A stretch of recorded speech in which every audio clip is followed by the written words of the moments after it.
천박한 시골것! 어디 감히 고위 공무원이 내 아들 얼굴에 똥칠을 해! 천박한 시골것! 어디 감히 고위 공무원이 내 아들 얼굴에 똥칠을 해! 시어머니는 국토교통부 사무관인 아들 체면이 깎인다며 저희 어머니를 주방으로 쫓아내 설거지나 하라고 소리쳤습니다. 하지만 시어머니는 꿈에도 몰랐을 겁니다. 그 소박하고 평범해 보이는 저희 어머니가 바로 이 5성급 호텔의 최대 주주이자 잠시 후 두 모자를 가차없이 길거리로 내쫓을 장본인이라는 사실을 말입니다. 이 통쾌한 복수극의 결말이 궁금하시다면 지금 바로 평안한 노년 채널을 구독하고 좋아요를 눌러주세요. 서울의 세찬 겨울바람이 살을 애는 듯한 설날 연휴 직전의 어느 날이었습니다. 뼛속까지 시린 바람은 차가운 진눈깨비를 몰고 와 행인들의 옷깃을 파고들었습니다. 잿빛 하늘은 음울하게 그지없었지만 강남 한복판에 위치한 5성급 호텔의 화려하고 따뜻한 로비와는 극명한 대조를 이루었습니다. 저는 호텔 회전문 앞에 서서 어머니의 어깨에 내려앉은 눈송이를 가볍게 털어드렸습니다. 오늘은 시어머니 김미숙 여사의 환갑잔치가 열리는 날이었습니다. 제 어머니 박은혜 여사님은 그런 저를 보며 온화하게 미소 지으셨습니다. 어머니는 평소와 달리 기품 있는 짙은 남색 벨벳 한복을 곱게 차려 입으셨는데 그 모습이 무척이나 고와하고 아름다웠습니다. 안동 출신이신 저희 어머니는 평생을 자식들을 위해 헌신하며 소박하고 겸손하게 살아오신 분입니다.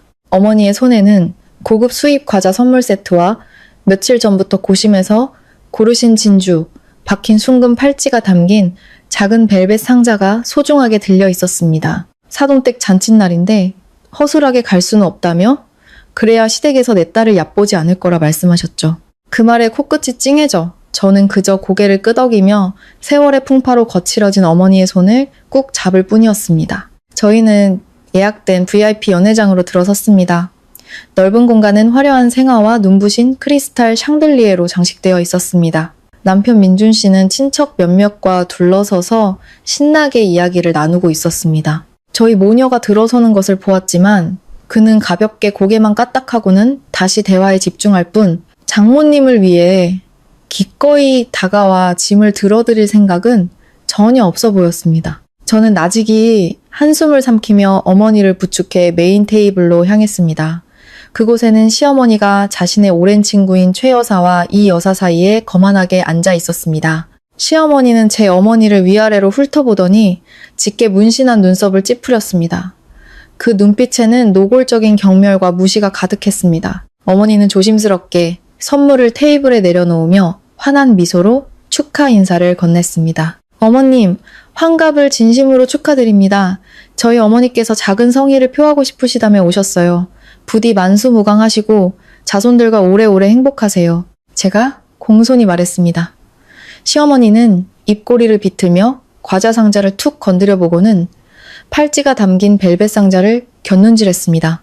그리고는 주변 사람들이 다 들을 만큼 비아냥거리는 목소리로 쏘아붙였습니다. 시골에서 올라왔으면 그냥 나물 몇 가지나 삶은 토종닭이나 가져오지 뭐하러 이런 짝퉁 귀금속 사느라 돈을 써?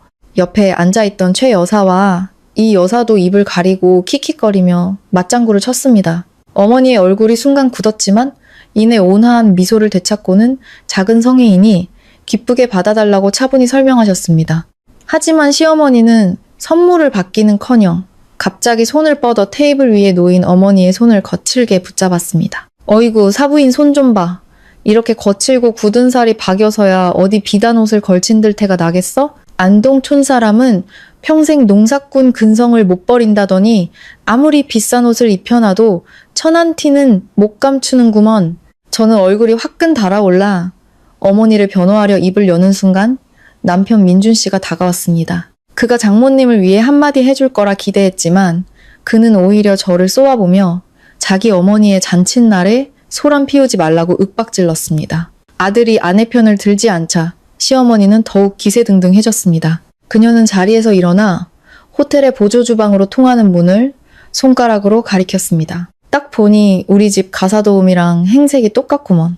보기 싫으니 저기 주방에 내려가서 직원들 음식 나르는 거나 돕고 설거지나 좀 하시지. 괜히 여기 분위기 망치지 말고. 그 순간 제 심장은 얼어붙는 것 같았습니다. 이 모욕은 한 인간으로서 참을 수 있는 한계를 넘어선 것이었습니다. 저는 어머니의 손을 잡고 당장 돌아가자고 했지만 어머니는 오히려 제 손을 가볍게 토닥이셨습니다. 어머니의 얼굴은 이상할 정도로 평온했으며 분노나 서러움의 기색은 찾아볼 수 없었습니다. 어머니는 시어머니의 터무니없는 제안에 고개를 끄덕이며 자신도 이 호텔 주방이 어떻게 돌아가는지 궁금했다고 말씀하셨습니다. 저의 당혹스러운 표정과 시어머니의 의기양양한 미소를 뒤로 한 채 어머니는 등을 돌려 보조주방으로 향했습니다. 뒤에서는 야비한 수근거림이 들려왔습니다. 저는 황급히 어머니를 따라 주방으로 이어지는 복도로 달려갔습니다. 저는 왜 이런 부당한 굴욕을 참으셔야 하냐며 어머니를 원망했습니다. 당장 나가면 그만이에요. 다른 사람의 인격을 짓밟는 저런 인간들한테 고개 숙일 필요 없잖아요. 어머니는 옅게 미소 지으셨습니다. 그 눈빛에는 제가 본 적 없는 단호한 빛이 서려 있었습니다. 어머니는 제게 진정하라며 모든 것은 곧 제자리를 찾게 될 것이라고 말씀하셨습니다. 5성급 호텔의 보조 주방은 넓고 분주했습니다. 하얀 유니폼을 입은 직원들이 최고급 요리를 준비하느라 분주하게 움직였습니다. 칼질 소리, 볶는 소리가 쉴 새 없이 울려 퍼졌습니다. 어머니는 고급 벨벳 한복을 입은 채 당당한 모습으로 들어섰고 연기 자욱한 그 공간에서 단연 눈에 띄었습니다. 바로 그때 주방 책임자인 박지훈 매니저가 창고에서 나왔습니다. 그는 재빠르고 눈썰미 좋은 청년이었습니다. 지훈 씨의 시선이 어머니에게 닿는 순간 그의 발걸음이 우뚝 멈췄습니다. 그는 믿을 수 없다는 듯 눈을 비비더니 황급히 달려와 90도로 허리를 숙이며 극진하게 인사했습니다. 회장님, 어쩐 일로 여기까지 오셨습니까? 미리 연락이라도 주셨으면 저희가 제대로 모셨을 텐데요. 저는 그 자리에 못 박힌 듯 서 있었습니다. 5성급 호텔의 주방 책임자가 제 어머니에게 상사를 대하듯 깍듯이 인사하다니 제 뇌는 이 상황을 제대로 처리하지 못했습니다. 거기서 그치지 않고 지훈 씨는 돌아서서 다른 직원들에게 오늘 호텔의 최대 주주께서 직접 현장 시찰을 나오셨으니 식품 위생에 각별히 신경 쓰라고 지시했습니다. 그 말이 떨어지자 주방의 모든 시선이 경외감에 가득 차 어머니에게로 쏠렸습니다. 진실이 밝혀지는 그 순간 주방 문이 벌컥 열리며 시어머니가 험악한 얼굴로 들어섰습니다. 그녀는 제 어머니가 정말 설거지를 하고 있는지 아니면 핑계를 대고 이를 빼먹고 있는지 확인하러 온 것이었습니다. 시어머니는 들어서자마자 지훈 씨가 제 어머니를 최대 주주라 부르는 것을 들었습니다. 하지만 놀라기는커녕 시어머니는 큰 소리로 비웃었습니다. 그녀의 날카로운 웃음소리가 좁은 주방에 울려 퍼졌습니다. 시어머니는 제 어머니의 얼굴에 대고 손가락질하며 조롱했습니다. 연기 한번 잘하네. 주방 직원들 돈으로 매수해서 부자 행세라도 하는 거야? 어디 손톱 밑에 흙대도 안 빠진 안동 시골 여자가 감히 이 5성급 호텔 이사회에 발을 들여? 박지훈 매니저가 얼굴을 굳히며 해명하려 했지만 시어머니는 직원이 막 우려낸 뜨거운 찻주전자를 낚아챘습니다. 그리고는 한치의 망설임도 없이 그 뜨거운 찬물을 제 어머니에게 끼얹었습니다. 다행히 어머니가 재빨리 한 걸음 물러섰지만 찬물은 어깨 한쪽에 쏟아져 값비싼 벨벳 한복을 적시고 얼룩지게 만들었습니다. 그 잔인한 행동은 거기서 멈추지 않았습니다. 시어머니는 어머니에게 달려들어 강하게 밀쳤고 어머니는 앞으로 휘청이며 넘어졌습니다. 그녀의 악독한 손이 어머니의 한복 옷고름을 붙잡고 세게 잡아당겼습니다. 치익 하는 날카로운 소리와 함께 고왔던 한복이 길게 찢어졌습니다. 저는 비명을 지르며 달려가 어머니를 부축했습니다. 저는 분노에 차 시어머니를 노려보며 사람이 많은 곳에서 폭력을 행사하는 것이 제정신이냐고 소리쳤습니다. 시어머니는 허리에 손을 얹고 거만하게 턱을 치켜들며 어머니처럼 거짓말쟁이는 분수를 알도록 벌을 받아야 마땅하다고 외쳤습니다. 긴장감이 극에 달한 바로 그때 주방 입구에서 낮고 위험 있는 목소리가 울려 퍼졌습니다. 호텔의 총지배인인 최진혁 대표가 건장한 보안 요원 2명과 함께 나타난 것입니다. 최 대표는 서울 호텔 업계에서 명망이 높은 인물로 언제나 근엄하고 단호한 표정을 짓고 있었습니다. 어수선한 현장, 특히 찢어진 한복을 입은 채 제 부축을 받고 있는 어머니를 본 최 대표의 얼굴이 순식간에 어두워졌습니다. 그는 빠른 걸음으로 다가와 시어머니를 거들떠보지도 않고 옆으로 밀쳐냈습니다. 최 대표는 허리를 숙여 걱정과 존경이 가득한 목소리로 어머니의 안부를 물었습니다. 어디 되거나 다치신 곳은 없는지 세심하게 살폈습니다. 그러고는 칼날처럼 날카로운 시선으로 시어머니를 쏘아보았습니다. 최 대표는 자신이 방금 무슨 짓을 했는지 아느냐고 으르렁거렸습니다. 그는 모든 직원이 보는 앞에서 바로 이 자리에서 계신 박은혜 여사님이야말로 이 호텔의 지분을 가장 많이 소유한 최종 결정권을 가진 최대 주주라고 선포했습니다. 그는 보안요원에게 소란을 피우고 폭력을 행사한 시어머니를 당장 주방에서 끌어내라고 명령했습니다. 시어머니는 그 자리에 얼어붙었습니다. 분노로 붉어졌던 얼굴이 새하얗게 질렸습니다. 그녀 입술은 파르르 떨렸고 최 대표와 제 어머니를 번갈아 보며 어쩔 줄 몰라 했습니다. 방금 전까지의 거만함은 온데간데 없이 그녀는 뒷걸음질 치며 말을 더듬었습니다. 정중하지만 단호한 보안 요원들에게 이끌려 저희는 다시 VIP 연회장으로 돌아왔습니다. 방 안의 공기는 무겁고 섬뜩할 정도로 조용했습니다. 친구가 보안 요원에게 끌려 들어오는 것을 본 최 여사와 이 여사는 무슨 일이냐며 어리둥절한 표정을 지었습니다. 그제야 남편 민준 씨가 다가왔습니다. 저는 그가 찢어지고 젖은 장모님의 옷을 보면 분노하거나 적어도 도리상 안부라도 물을 줄 알았습니다. 하지만 그는 짜증 섞인 눈으로 어머니를 쳐다보더니 저를 향해 큰 소리로 질책했습니다. 당신은 장모님 관리도 제대로 못해? 이런 고급스러운 장소에서 망신을 당하게 만들어. 그는 자신이 국토교통부 사무관이라 사회적 지위가 있는데 이 소란이 동료나 친구들 귀에 들어가면 자기 체면이 뭐가 되냐고 소리쳤습니다. 그리고는 어머니를 향해 차갑고 무정한 말을 내뱉었습니다. 장모님께서 그냥 조금만 참으셨으면은 일이 이렇게 커지지 않았을 거 아닙니까? 일부러 일을 키워서 우리 집안 망신 주려고 작정하신 겁니까? 한때 남편이라 불렀던 남자의 입에서 나온 말을 듣는 순간 제 심장은 산산조각 났습니다. 그의 비겁함, 이기심, 그리고 헛된 허영심이 남김없이 드러났습니다. 그는 어머니의 안위나 명예는 안중에도 없고 오직 자신의 공무원 자리가 흔들릴까봐 전전긍긍하고 있었습니다. 저는 말을대로 마른 눈으로 그를 경멸스럽게 쳐다보았습니다. 어머니는 최 대표가 건네는 손수건을 사용하고 꼿꼿이 서 계셨습니다. 한복은 찢어지고 어깨는 젖었지만 그 기품은 방 안의 누구보다도 위엄있고 압도적이었습니다. 시골 안악내의 겸손한 가면은 벗겨지고 그 자리에는 진정한 권력을 손에 쥔 자의 날카롭고 단호한 모습이 드러났습니다. 박지훈 매니저가 즉시 호텔에 쇼를 가져와 어머니의 젖고 찢어진 어깨를 가려드렸습니다. 어머니는 가볍게 고개를 끄덕여 감사를 표하고는 아무 일도 없었다는 듯 당당하게 걸음을 옮기셨습니다. 어머니는 최 대표를 똑바로 바라보며 또렷하고 강철 같은 목소리로 말했습니다. 최 대표, 이 환갑잔치 계산서 전부 다시 확인하세요. 모든 메뉴를 우리 호텔 최고급, 최고가 메뉴로 격상시키도록 하세요.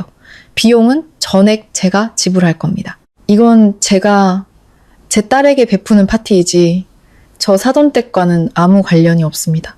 또한 호텔 직원들을 배치해 그 누구도 무례한 태도로 자신의 호텔에서 소란을 피우지 못하도록 철저히 감시하라고 지시했습니다. 최 대표가 고개를 숙여 명을 받들고 즉시 부하 직원에게 지시를 내렸습니다. 총지배인의 절대적인 복종에 시어머니는 더욱 겁에 질려 의자에 주저앉았고 두 손을 모은 채 벌벌 떨었습니다. 그녀의 친구인 최 여사와 이 여사도 상황을 파악하고는 엮이지 않으려 슬그머니 핑계를 대고 연회장을 빠져나갔습니다. 호텔 일을 처리한 후 어머니는 천천히 시어머니를 향해 돌아섰습니다. 어머니의 눈빛은 창밖의 겨울바람처럼 차가웠습니다. 그동안 내가 참았던 건 오로지 내 딸의 가정이 평안하길 바랐기 때문이요. 하지만 당신 네 가족은 내 선의를 무참히 짓밟았지. 어머니는 단호한 최후 통첩을 날렸습니다. 지금 이 자리에서 모두가 보는 앞에서 나와 내 딸에게 정식으로 무릎 꿇고 사과하시오. 생각할 시간은 정확히 10분을 주겠소. 10분 안에 사과가 없다면 나와의 사돈관계는 이걸로 끝이오. 나는 내 딸을 이 지옥 같은 집에서 데리고 나올 것이며 방금 내가 겪은 정신적, 신체적 피해에 대한 대가를 당신들에게 더 혹독하게 치르게 할 것이오. 방 한 구석에 괴종시계가 똑딱거리며 시간을 알렸습니다. 숨막히는 정적이 흘렀습니다. 저는 어머니 곁에 서서 절대적인 안정감을 느꼈습니다. 평생 어머니의 이렇게 강하고 결단력 있는 모습은 처음 보았습니다. 시어머니는 핏기 하나 없는 얼굴로 아들에게 애원하는 눈빛을 보냈습니다. 평생 남을 깔보며 살아온 그녀에게 방금 시골 것이라 모욕한 사람에게 무릎 꿇고 사과하는 것은 죽기보다 더한 굴욕이었을 겁니다. 어머니가 궁지에 몰리자 남편 민준 씨는 안절부절 못하기 시작했습니다. 늘 점잖은 척 하던 그의 얼굴에 당혹감이 역력했습니다. 그는 황급히 어머니에게 다가와 비굴한 목소리로 애원했습니다. 장모님, 제발 저희 부부의 정을 봐서라도 이번 한 번만 눈 감아 주십시오. 제 어머니가 연세도 많으시고 체면을 중시하는 분이라 사람들 앞에서 사과하면 앞으로 친척들 얼굴을 어떻게 보겠습니까? 게다가 그는 자신이 현재 국토교통부의 중요한 승진 심사를 앞둔 민감한 시기라고 변명했습니다. 이 집안 망신이 외부에 알려져 상사에게 밉보이면 자신의 공직 생활은 끝장이라고 했습니다. 이번 한 번만 참아주시면 집에 가서 어머니가 따로 사과드리도록 하겠다고 빌었습니다. 그 뻔뻔한 변명을 듣자니 헛구역질이 났습니다. 이 순간까지도 그는 오직 자신의 관직만을 생각할 뿐 어머니의 고통에는 단 한마디의 위로도 없었습니다. 어머니는 민준 씨를 연민과 경멸이 섞인 눈으로 바라보더니 고개를 저으며 늘 들고 다니시던 명품 핸드백을 열었습니다. 그녀는 빳빳한 붉은색 명함 한 장을 꺼내 민준 씨 앞 유리 테이블에 탁 소리가 나게 내려놓았습니다. 자네가 그렇게 직위와 권력으로 말하길 좋아하니 진짜 권력이 어디에 있는지 보여주지.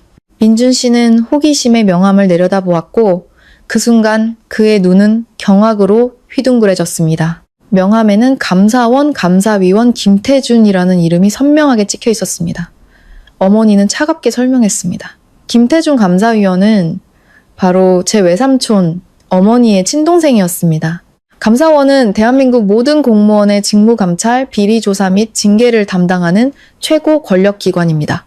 국토교통부의 어떤 사무관이나 과장의 비리 행위도 외삼촌의 감시망과 처벌 권한 안에 있었습니다. 민준 씨의 손이 부들부들 떨리더니 명함이 테이블 위로 떨어졌습니다. 그는 의자를 붙잡지 않고는 서 있지도 못할 지경이었습니다. 아들이 겁에 질린 것을 본 시어머니도 다가와 명함을 들여다보았습니다. 국가기관에 대해 잘은 몰랐지만 감사위원이라는 직함만 보고도 자신들이 건드려서는 안 될 거대한 바위를 건드렸다는 것을 직감했습니다. 어머니는 팔짱을 낀 채 마지막 판결을 내리듯 말했습니다. 국토부의 일개사무관 주제에 자기 어머니가 남을 폭행하는 걸 방관하고 위선과 배신으로 아내와 자식을 저버린 자. 내 동생이 말 한마디만 하면 감사팀이 즉시 자네 부서로 출동할 걸세. 그때가 되면 자네 그 하찮은 사무관 자리뿐만 아니라 그동안 저지른 온갖 비리가 빼기라에 드러나게 되겠지. 두 모자의 오만함은 산산이 부서졌습니다. 그들은 공포에 질려 그 자리에 얼어붙었습니다. 창밖 서울에는 진눈깨비가 계속 흩날리며 이 파렴치한 가족에게 곧 닥쳐올 거대한 폭풍을 예고하고 있었습니다.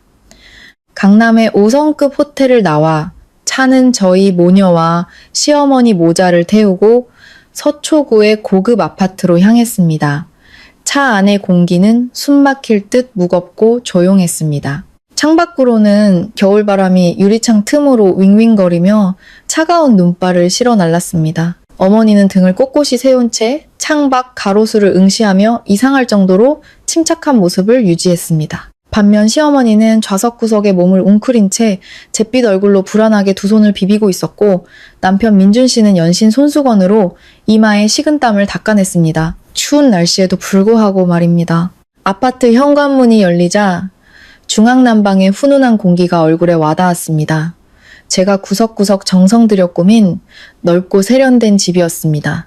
시어머니는 집에 들어서자마자 소파에 털썩 주저앉으려 했습니다. 하지만 어머니가 나직하지만 단호한 목소리로 오늘 일을 마무리 짓기 전까지는 모두 거실에 서 있으라고 명령했습니다. 어머니는 여유롭게 핸드백을 열어 방수 비닐에 쌓인 서류 뭉치를 꺼냈습니다. 그 안에서 나온 것은 바로 이 집의 등기권리증이었습니다. 어머니는 강화유리 테이블 위로 등기권리증을 툭 던졌고 퍽 하는 건조한 소리에 민준 씨가 움찔했습니다. 어머니는 턱짓으로 등기권리증을 가리키며 두 모자에게 충격적인 진실을 밝혔습니다. 지금까지 민준 씨네 가족은 이 고급 아파트가 부부 공동 명의로 대출을 받아 산 집이라고 굳게 믿고 있었습니다. 심지어 시어머니는 아들이 국토교통부 공무원이라 특별 분양으로 집을 싸게 샀다고 동네방네 자랑하고 다녔습니다. 하지만 오늘 어머니는 모든 패를 공개했습니다. 이 아파트를 구매한 돈은 전액 어머니가 호텔 경영 수익금에서 꺼내준 현금이었으며 등기부 등본상 소유주는 오직 제 이름 하나뿐이었습니다. 민준 씨는 이 집에 단 1원도 보태지 않았습니다. 시어머니는 눈을 동그랗게 뜨고 다가가 등기권리증을 집어들었습니다. 소유주란에 선명하게 박힌 제 이름을 확인한 순간 등기권리증은 그녀의 손에서 힘없이 떨어졌습니다. 아들의 막대한 재산이라는 꿈이 한순간에 산산조각 난 것입니다. 두 모자가 정신을 차릴 틈도 없이 어머니는 계속해서 응당한 처벌을 내렸습니다. 지금부터 내가 내거는 3가지 조건을 이행하시오. 첫째, 시어머니는 오늘 호텔에서 저와 제 어머니에게 가했던 모든 모욕적인 언사와 폭력 행위에 대해 자필 사과문을 작성해야 했습니다. 둘째, 찢어진 한정판 벨벳 한복과 정신적 피해에 대한 보상금으로 5일 안에 현금 2천만 원을 배상해야 했습니다. 그리고 마지막, 가장 핵심적인 조건. 일주일 안에 당신들 2사람 모든 개인 짐을 싸서 이 집에서 당장 나가시오. 민준 씨가 경악하며 입을 열어 말리려 했지만 어머니의 날카로운 눈빛이 그의 모든 변명을 막아버렸습니다. 어머니는 만약 이 3가지 조건이 하나라도 지켜지지 않을 경우 민준 씨의 생활태도와 도덕성에 관한 보고서가 즉시 감사원의 김태준 감사위원 책상 위로 올라갈 것이라고 강조했습니다. 감사원이라는 이름은 두 모자의 저항 의지를 완전히 꺾어버리는 치명타였습니다. 국토교통부 사무관이라는 직함은 그들 가족의 유일한 자존심이자 가장 화려한 껍데기였습니다. 시어머니는 감사원이 조사에 착수하면 아들이 직장을 잃는 것은 물론 가문의 명예가 땅에 떨어질 것임을 잘 알고 있었습니다. 그 무겁고 보이지 않는 압박 아래 시어머니는 결국 책상으로 다가가 의자를 끌어당겼습니다. 남을 향해 손가락질하던 오만한 손이 이제는 부들부들 떨며 펜을 쥐었습니다. 그녀는 하얀 종이에 한자 한자 써내려가며 굴욕의 눈물이 뚝뚝 떨어지는 것을 내버려 두었습니다. 사과문이 완성되었습니다. 삐뚤빼뚤한 글씨는 그녀의 극심한 공포를 그대로 보여주었습니다. 서명을 마친 시어머니는 차마 어머니의 눈을 마주치지 못하고 조용히 손님방으로 들어가 옷가지를 챙기기 시작했습니다. 민준 씨도 황급히 안방으로 들어가 옷 몇 벌을 챙겼습니다. 그 모습은 마치 현장에서 잡힌 도둑처럼 처량했습니다. 나무 바닥 위로 캐리어 바퀴 구르는 소리가 나고 곧이어 현관문이 닫히는 건조한 소리가 울렸습니다. 넓은 집은 순식간에 정적에 휩싸였습니다. 두 모자의 모습이 엘리베이터 문 뒤로 완전히 사라지고 나서야 저는 긴장을 풀 수 있었습니다. 다리에 힘이 풀려 푹신한 소파에 주저앉자 텅 빈 마음속으로 허탈감이 밀려왔습니다. 어머니는 조용히 주방으로 가 따뜻한 물을 끓여 제게 생강꿀차 한 잔을 타주셨습니다. 알싸한 생강향이 추운 겨울밤에 온기를 더해주었습니다. 어머니는 제 옆에 앉아 차갑게 식은 제 손을 잡아주셨습니다. 그리고는 목이 맨 목소리로 지난 몇 주간 저에게 차마 말하지 못했던 고통스러운 비밀에 대해 사과하셨습니다. 제가 충격을 감당하지 못할까봐 두려웠지만 오늘 일이 이렇게 된 이상 제가 남편이라는 남자의 진짜 얼굴을 마주해야만 한다고 하셨습니다. 어머니는 핸드백 깊숙한 곳에서 두툼한 서류 봉투 하나를 더 꺼내셨습니다. 봉투를 열자 수십 장의 선명한 컬러 사진과 빼곡한 숫자가 적힌 은행 거래 내역서가 쏟아져 나왔습니다. 저는 떨리는 손으로 사진들을 집어들었습니다. 심장이 떼는 듯 했고 숨이 가빠왔습니다. 사진 속에는 남편 민준 씨가 젊고 세련된 여자와 허리를 감싸 안고 압구정 로데오 거리의 명품 매장에서 나오고 있었습니다. 또 다른 사진에서는 두 사람이 석촌호수 근처의 한적한 호텔로 손을 잡고 들어서고 있었습니다. 은행 거래 내역서에는 민준 씨의 계좌에서 김다혜라는 이름의 계좌로 매달 수백만 원의 큰돈이 이체된 기록이 선명했습니다. 사랑하는 자기에게 주는 선물, 생일 축하해, 내 사랑 같은 역겨운 메시지와 함께 어머니는 사람을 시켜 알아보니 민준 씨가 다혜라는 이름의 옷가게 직원과 반년 전부터 바람을 피우고 있었다고 고통스럽게 말씀하셨습니다. 그의 월급, 보너스, 그리고 모든 부수입은 전부 그 젊은 내연녀를 먹여 살리는 데 쓰이고 있었습니다. 눈앞이 캄캄해졌습니다. 그의 냉담함, 주말의 갑작스러운 출장, 접대를 핑계로 한 늦은 귀가는 모두 이 더러운 배신을 감추기 위한 위장이었습니다. 저는 얼굴을 파묻고 소리내어 울었습니다. 텅 빈 거실에 억눌린 울음소리가 메아리 쳤습니다. 어머니는 제 눈물이 당신의 어깨를 적시는 것을 내버려 둔 채 인생 최대의 폭풍우를 겪고 있는 저를 그저 말없이 꼭 안아주셨습니다. 다음날 아침, 서울은 설 연휴를 앞둔 특유의 잿빛 하늘로 저를 맞았습니다. 진눈깨비는 그쳤지만 뼛속까지 파고드는 추위는 여전했습니다. 저는 아파트 통유리 창가에 앉아 식어버린 차를 든 채 조용히 밖을 내다보았습니다. 유리창에 맺힌 물방울이 제 마음의 균열처럼 구불구불한 흔적을 남기며 흘러내렸습니다. 어젯밤 저는 한숨도 자지 못했습니다. 민준 씨와 다혜라는 내연녀의 모습, 그리고 호텔에서 장모가 모욕당하는 것을 비겁하게 외면하던 그의 모습이 번갈아 떠올랐습니다. 그때 고요를 깨고 전화벨이 울렸습니다. 발신자 이름을 확인하자 위가 경련을 일으켰습니다. 민준 씨였습니다. 저는 심호흡을 하고 떨리는 심장을 진정시킨 뒤 전화를 받았습니다. 전화를 받자마자 민준 씨의 다급하고 가식적인 목소리가 들려왔습니다. 그는 제 이름을 애타게 부르며 제발 진정하고 자신의 설명을 들어달라고 간청했습니다. 그는 어쩔 수 없는 피해자인 척 연기하기 시작했습니다.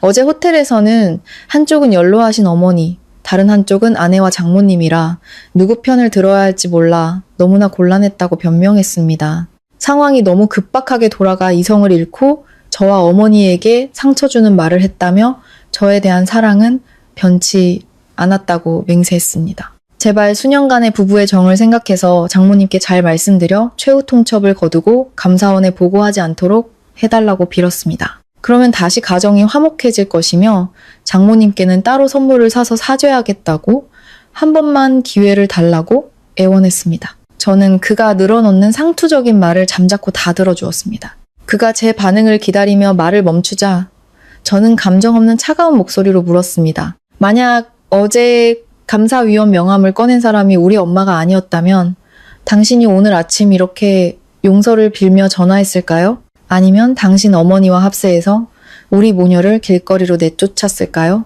민준 씨는 침묵했습니다. 그 침묵은 자신의 비겁함을 인정하는 것이었습니다. 저는 그가 변명할 틈을 주지 않고 결정타를 날렸습니다.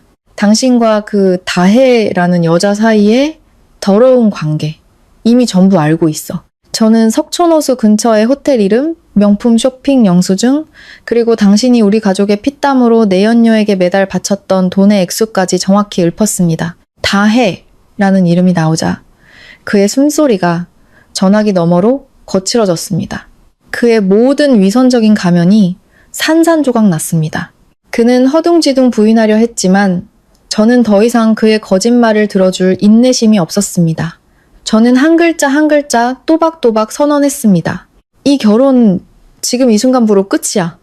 나는 법원에 이혼 소송을 제기할 거고 당신은 법정에 설 준비나 해. 그의 반응을 기다리지 않고 저는 통화 종료 버튼을 누른 뒤 즉시 그의 번호를 차단 목록에 추가했습니다. 소파에 휴대폰을 던지자 가슴이 가벼워지는 것을 느꼈습니다. 고통스럽지만 반드시 필요한 해방이었습니다. 그 배신자는 더 이상 저로부터 어떤 관용도 받을 자격이 없었습니다. 민준 씨와의 통화를 끝낸 후 저는 어머니의 아침 식사를 준비하기 위해 주방으로 갔습니다. 집안은 텅 비었지만 이상하게도 평온한 기운이 감돌았습니다. 갑자기 휴대폰에서 문자 알림음이 연달아 울렸습니다. 확인해보니 모르는 번호로부터 온 문자였습니다. 문자를 열어본 순간 저는 그 뻔뻔함에 피가 거꾸로 솟는 것 같았습니다. 발신인은 자신을 남편의 내연녀 다혜라고 밝혔습니다.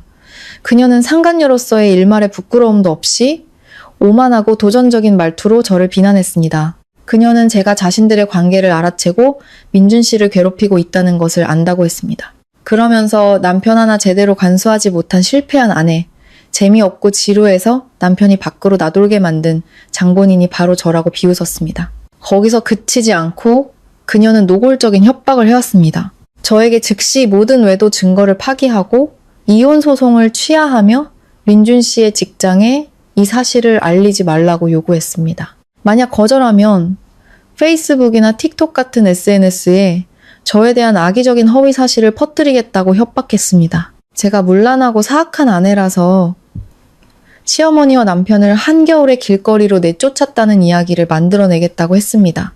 심지어 어머니의 호텔 사업 명예를 실추시키고 저희 가족의 평판을 망가뜨려 여론의 문매를 맞게 하겠다고 으름장을 놓았습니다. 더러운 여론전을 통해 저를 굴복시키려는 속셈이었습니다. 저는 분노로 휴대폰을 쥔 손이 하얗게 질렸습니다.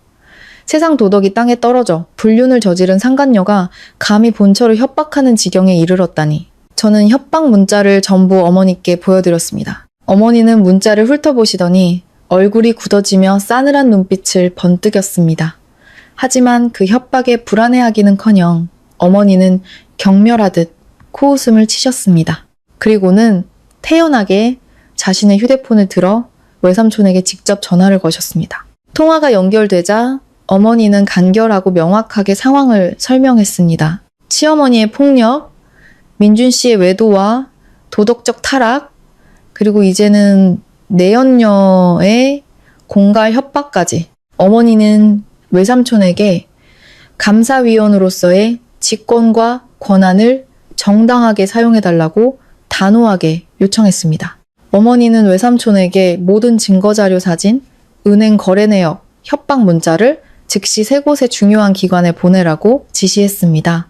첫째는 국토교통부 감사실과 임원진에게 보내 민준 씨의 공무원 자격을 심사하도록, 둘째는 서초경찰서에 보내 김다혜라는 여자의 공갈 협박 혐의를 정식으로 고소하도록, 그리고 셋째는 인맥이 있는 주요 언론사에 보내 진실을 알려 혹시 모를 악의적인 여론전을 사전에 차단하도록. 이 전쟁에서 어머니는 하늘 무서운 줄 모르는 오만한 자들을 법의 심판대에 세우기로 작정하신 것입니다.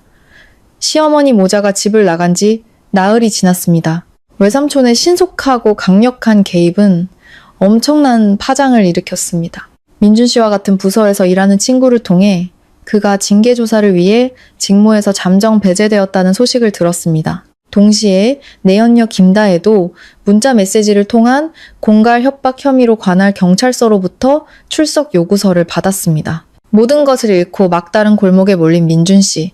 모자는 상처 입은 들짐승과도 같았습니다. 이후 증거 수집과 관계 기관 조사는 몇 달에 걸쳐 진행되었고 그들의 비리는 하나둘씩 벗겨졌습니다. 그날 저녁 어머니는 호텔의 서류 결제 문제로 잠시 외출하시고 저 혼자 집에 있었습니다. 주방에서 갈비탕을 데우고 있는데 현관문 쪽에서 철컥하는 소리가 들렸습니다. 저는 어머니가 무언가 잊고 돌아오신 줄 알았습니다. 하지만 거실로 나갔을 때 저는 온몸에 피가 얼어붙는 것을 느꼈습니다. 거실 한가운데 민준 씨와 시어머니가 서 있었습니다. 그들이 제가 모르는 비상 열쇠를 가지고 있었던 겁니다. 두 사람의 얼굴은 초췌했고 눈은 증오와 절망으로 핏발이 서 있었습니다. 그들은 극도로 공격적인 태도로 집 안으로 쳐들어왔습니다.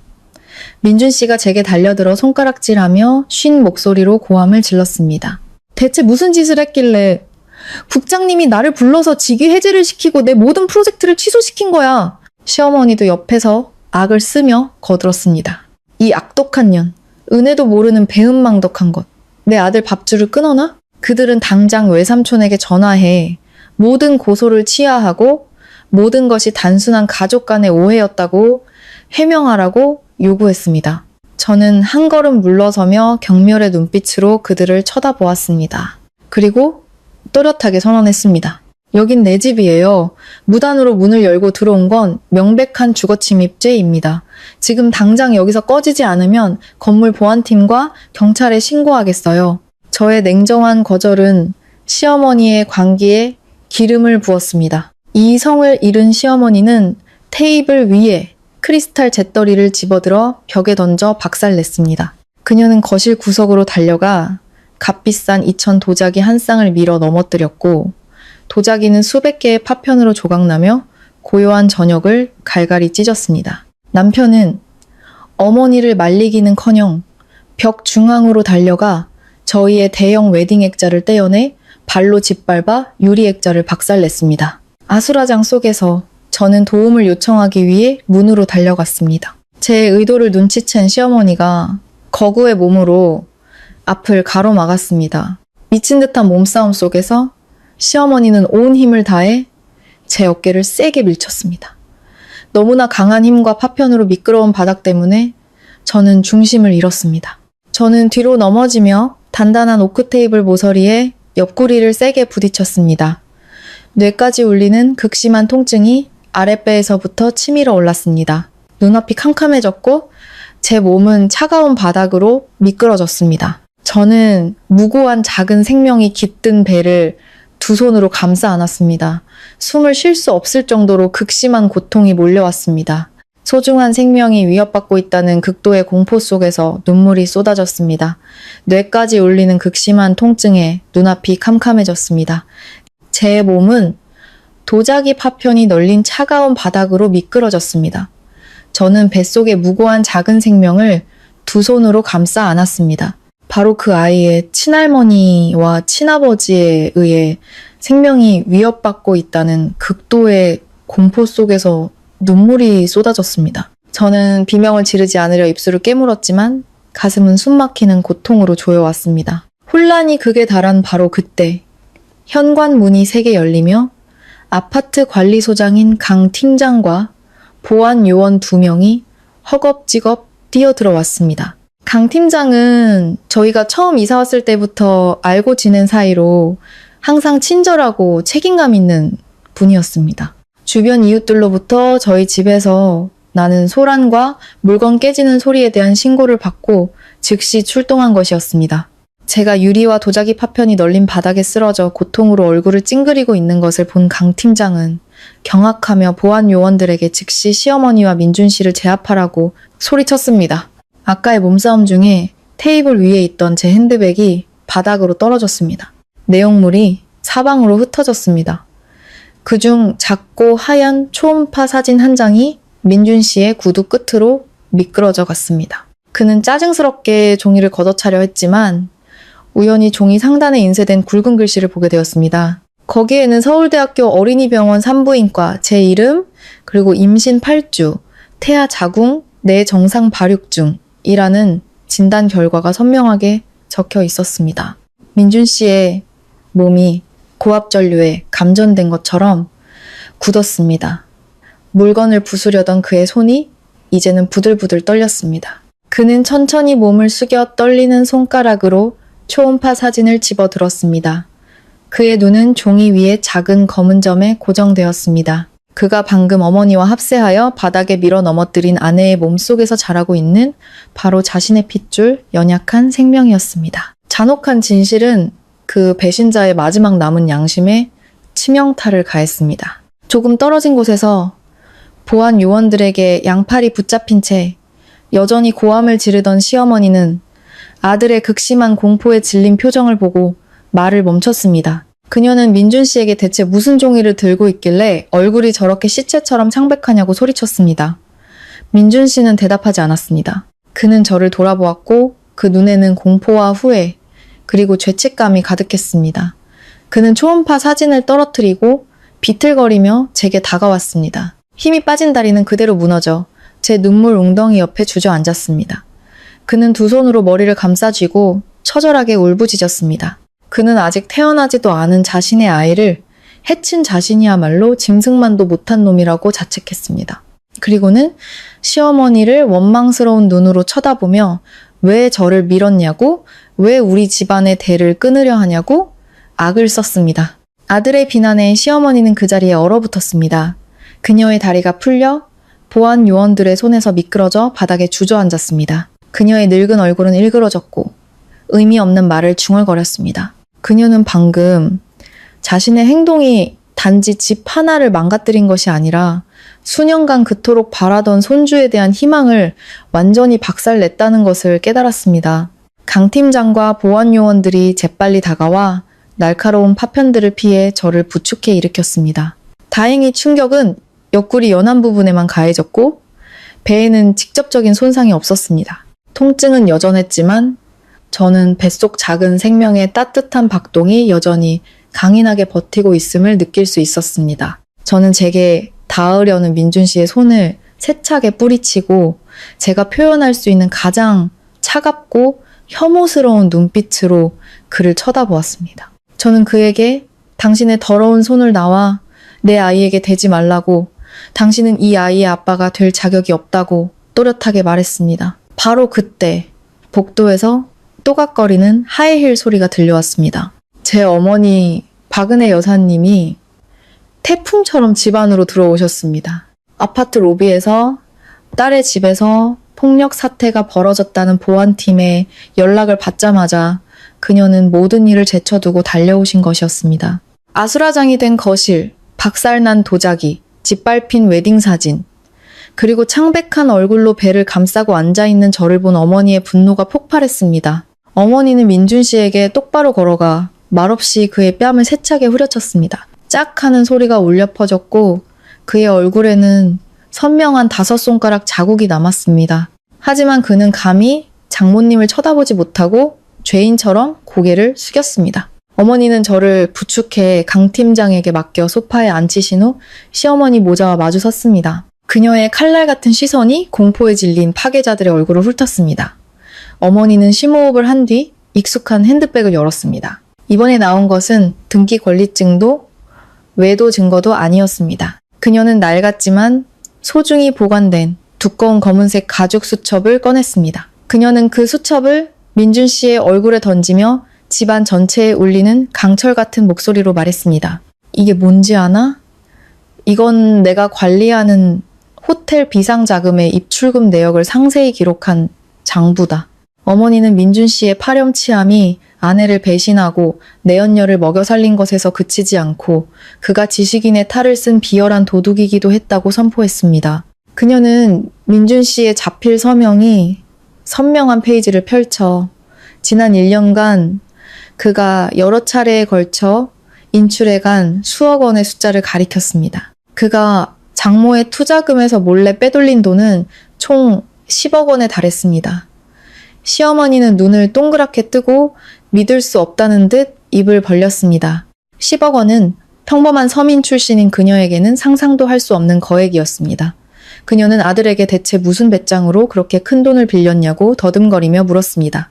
민준 씨는 식은땀으로 셔츠가 흠뻑 젖은 채 부들부들 떨었습니다.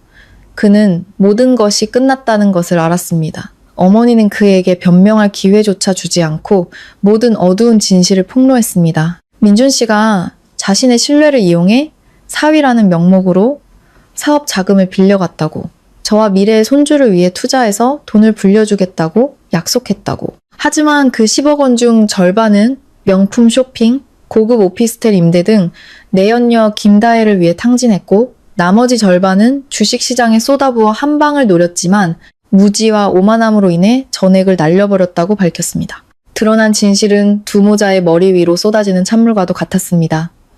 민준 씨는 완전히 무너져 반박할 말 한마디 못한 채 테이블 다리를 붙잡고 주저앉았습니다. 흑백이 분명한 증거와 자신의 서명이 그를 옴짝달싹 못하게 만들었습니다. 모든 것을 들은 시어머니는 뒤로 넘어져 가슴을 부여잡고 헐떡였습니다.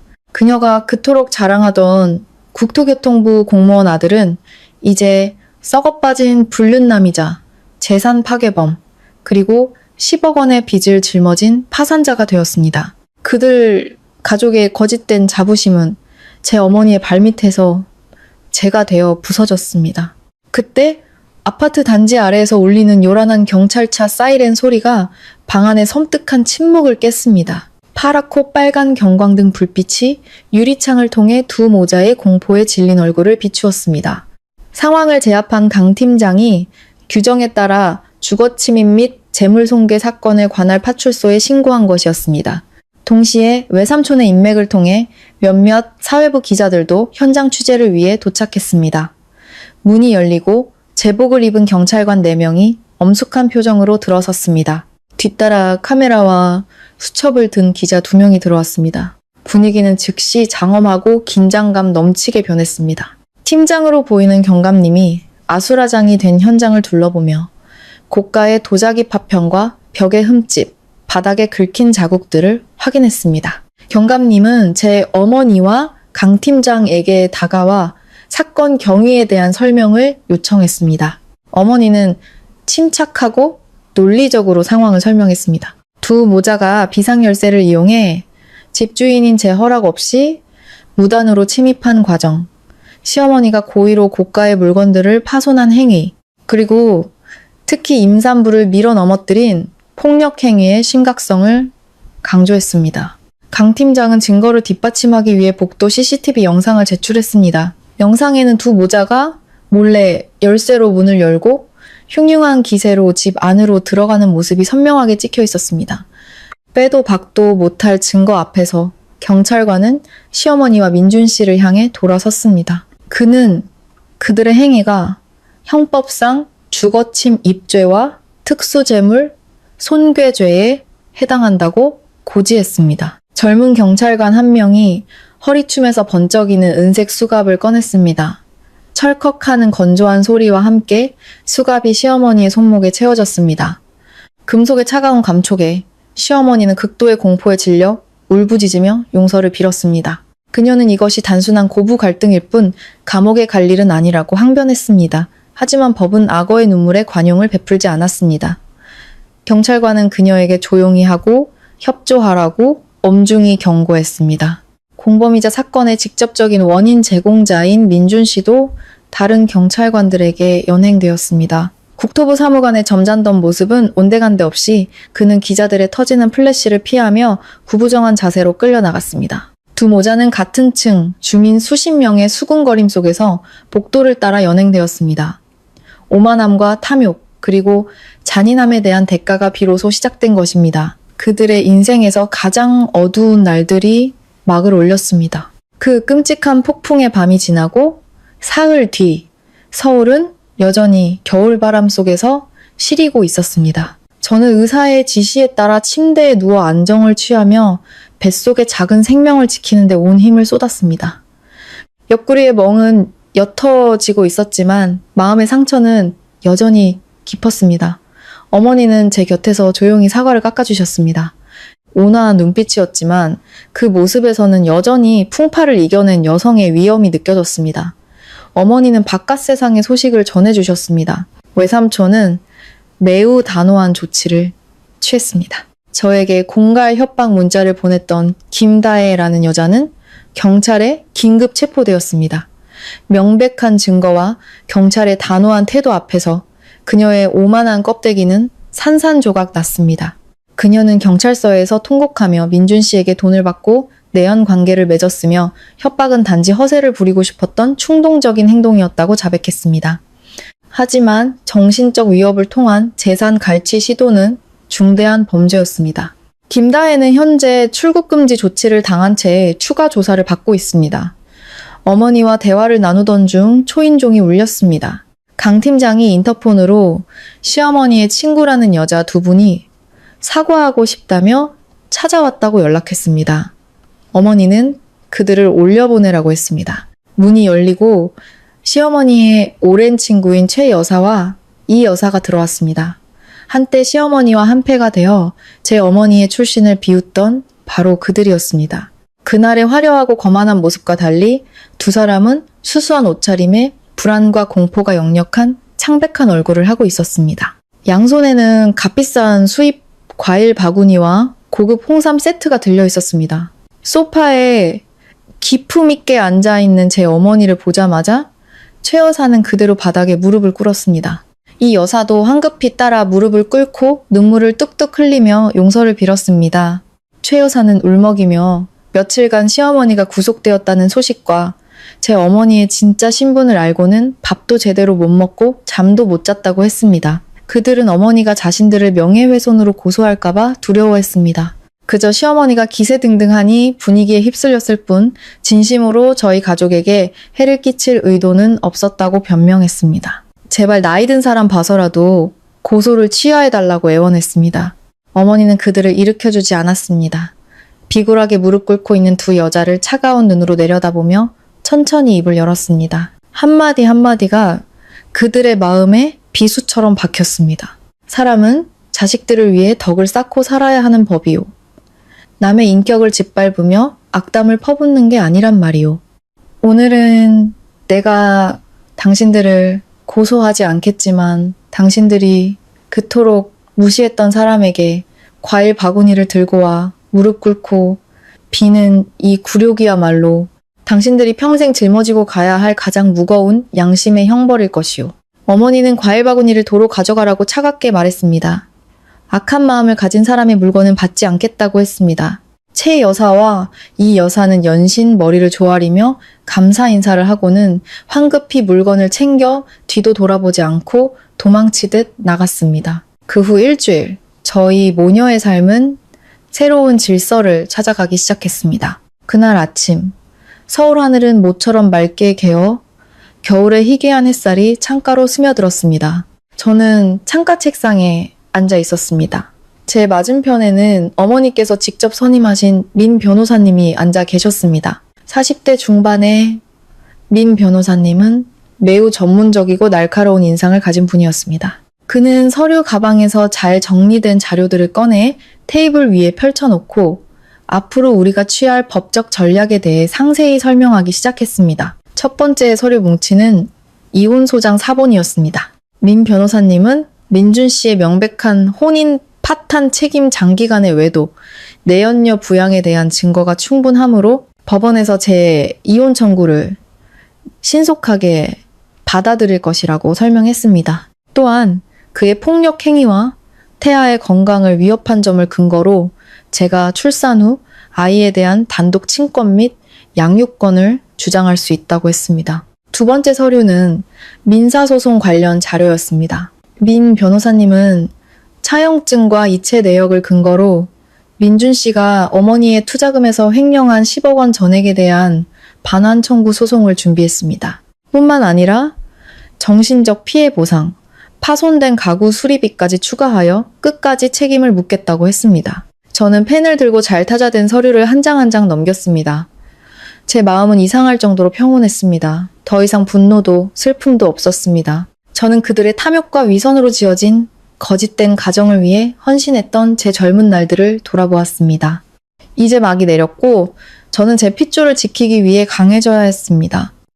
저는 아랫배에 손을 얹고 앞으로 태어날 아들의 이름을 보배라고 마음속으로 불렀습니다. 세상의 모든 풍파로부터 아들을 지켜주겠다는 약속처럼 저는 심호흡을 하고 흔들림 없는 손길로 이혼 서류 맨 아래에 제 이름을 서명했습니다.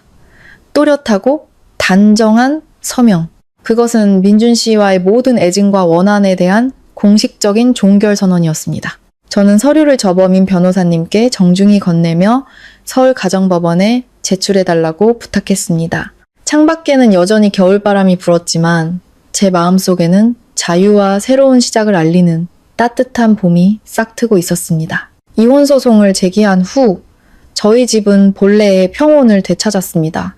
깨진 도자기와 웨딩 액자 파편은 말끔히 치워졌고 그 자리에는 어머니가 사오신 노란 국화 화분이 놓였습니다. 하지만 민준 씨에게 닥쳐올 진짜 폭풍은 이제 막 시작되고 있었습니다. 어느 날 아침 2명의 공무원이 저희 집을 찾아왔습니다. 한 명은 민준 씨의 직속 상관인 국토교통부의 평과장님이었고 다른 한 명은 외삼촌의 부하 직원인 감사원의 박주무관이었습니다. 민준 씨가 계속해서 병가를 내고 출석 요구를 회피하자 그들은 직접 징계 결정 통지서를 전달하러 온 것이었습니다. 마침 집 앞에서 서성이고 있던 민준 씨는 그들과 마주쳤고 그 자리에서 가장 높은 수위의 징계인 파면 통보를 받았습니다. 징계 사유는 심각한 도덕적 해이와 품위 유지 의무 위반이었습니다. 게다가 감사 과정에서 그가 인허 가권을 남용하여 업체로부터 뇌물을 수수하고 그 돈으로 내연녀를 부양한 사실까지 드러났습니다. 박 주무관은 그의 모든 경제범죄 혐의가 경찰에 이첩되었으며 뇌물수수액이 클 경우 실형을 피할 수 없을 것이라고 덧붙였습니다. 파면과 구속 가능성. 그 말에 민준 씨는 그 자리에 주저앉아 통곡했습니다. 그의 인생에서 가장 빛나던 껍데기가 완전히 벗겨져 나간 것입니다. 그가 애원했지만 평과장님은 법은 공평하다며 기강을 무시하고 도덕을 짓밟은 자는 그에 상응하는 대가를 치러야 한다고 차갑게 말하고 돌아섰습니다. 파면 통보를 받은 후 민준 씨의 소식은 끊겼습니다. 내연녀는 그가 파산하고 10억 원의 빚까지 진 것을 알자마자 값비싼 명품들을 챙겨 자취를 감추었다고 합니다. 그는 서울 외곽의 허름한 반지하 단칸방에서 혹독한 겨울을 나며 하루하루를 버텼습니다. 어느 늦은 밤 제 어머니의 휴대폰으로 모르는 번호로부터 사진 한 장이 전송되었습니다. 사진 속 민준 씨는 병원 복도 차가운 바닥에 무릎을 꿇고 있었습니다. 그의 뒤로는 응급실 문이 보였습니다. 사진과 함께 온 장문의 문자에는 시어머니가 아들이 파면되었다는 소식에 충격을 받아 심근경색으로 쓰러졌다는 내용이 담겨 있었습니다. 현재 중환자실에 있으며 수술비가 수억 원이 드는데 자신은 당장 죽 한 그릇 살 돈도 없다고 했습니다. 그는 제발 예정을 생각해서 10억 원 채무에 대한 소송을 취하해달라고 어머니를 살릴 수 있게 해달라고 애원했습니다. 사진을 보고 잠시 마음이 흔들렸지만 어머니는 단호하셨습니다. 측은지심도 가려가며 베풀어야 하는 법이다. 내 뱃속 아이에게 무슨 일이라도 생겼다면 누가 그 목숨값을 대신 치러주었겠느냐. 어머니는 그 번호로 다시 전화를 걸었습니다. 민준 씨가 울부짖자 어머니는 그의 희망을 끊어버리는 차가운 목소리로 말했습니다. 당신들 모자가 저지른 모든 죄는 법의 심판을 받아야 해. 나는 단 하나의 소송도 취하하지 않을 것이다. 당신 어머니를 치료하는 건 당신 가족의 책임이지 우리와는 아무 상관없다. 어머니는 그대로 전화를 끊고 번호를 차단했습니다. 그날 밤 창밖의 바람 소리는 모든 것을 잃은 한 남자의 절규처럼 들렸습니다. 시간은 흘러 이른 봄날 서울가정법원에서 저희의 이혼 및 재산 분할 소송 첫 재판이 열렸습니다. 법정 피고인석에 앉은 민준 씨는 몇 달 사이에 폭삭 늙어 초라하기 그지없었습니다. 그의 곁에는 아무도 없었습니다. 재판은 일사천리로 진행되었습니다. 민 변호사님이 제출한 명백한 증거들 앞에서 민준 씨 측 국선 변호인은 그저 피고의 어려운 경제 사정을 참작해달라고 호소할 뿐이었습니다. 마침내 재판장님의 판결이 내려졌습니다.